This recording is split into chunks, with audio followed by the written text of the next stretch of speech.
something that we're going to see more of, they're saying. Could you imagine that, being on that little tiny ferry kind of chugging across Granville Island, a pod of orcas right beside you? Yeah, and dolphins. Goodness. Crazy. Wow, what a West Coast experience. Thank you for that, Mary. And yesterday was not a West Coast experience. It felt like we sort of transported to some other part of the country. Very warm, numerous temperature records broken. We'll look at your weather report. This one's brought to you by Rogers. A very small sampling of the more than 25 records that fell province-wide yesterday.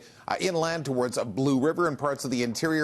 We saw Princeton set a new record high. Also into Merida was a record high. Lytton a record high. On the island, areas like Campbell River, Nanaimo, even Tofino at 27 degrees. These are your local record highs for the day. Look at YVR. 30 degrees. Unbelievable. Smashed the old record dating back to 1999. Some of them had been on the Wall of Fame for 87 years, setting new record highs in areas like Pitt Meadows, Abbotsford, Chilliwack, and White Rock as well. And we'll look at what's happening right now. The big bubble of warm air, it has burst. So now we're seeing a sagging trough through parts of the interior, a shift in that weather pattern. And what it means for the coastal communities is the warm air really disperses and things start trending back to normal, a little fresher, a little more comfortable for the following several days, even though today it's pretty much a full day's worth of sunshine. So we zoom in on our current temperatures right now. It's mainly clear out there. We're in the mid-teens. I mean, that's not that far off from where we were at this time yesterday, but it is not going to ramp up into the 30s for today. A nice change of pace. The breeze starts to blow this afternoon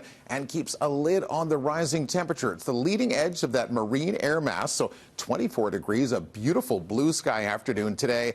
And that breeze ultimately brings us all this cloud cover through the wee hours overnight into Friday morning. I think it's overcast tomorrow morning. It might be drizzly, damp for a couple of hours, then some later sunny breaks, but a high of only 20. That's much more comfortable. And speaking of comfort, how about that weekend? It's dry all the way through. A few extra clouds on Father's Day will push back the chance of scattered showers to early next week. And in the middle of the night last night, Thor, I mean, that was like the middle of an afternoon for this time of year. I know. It's by no means a scientific gauge, but my car's temperature reading, the thermometer, when I was driving to Vancouver to go see the movie, it said 35. Oh, I could believe it. Yeah, we saw some numbers in the 30s around here. It's creeping around there. All right, thanks a lot, Russ.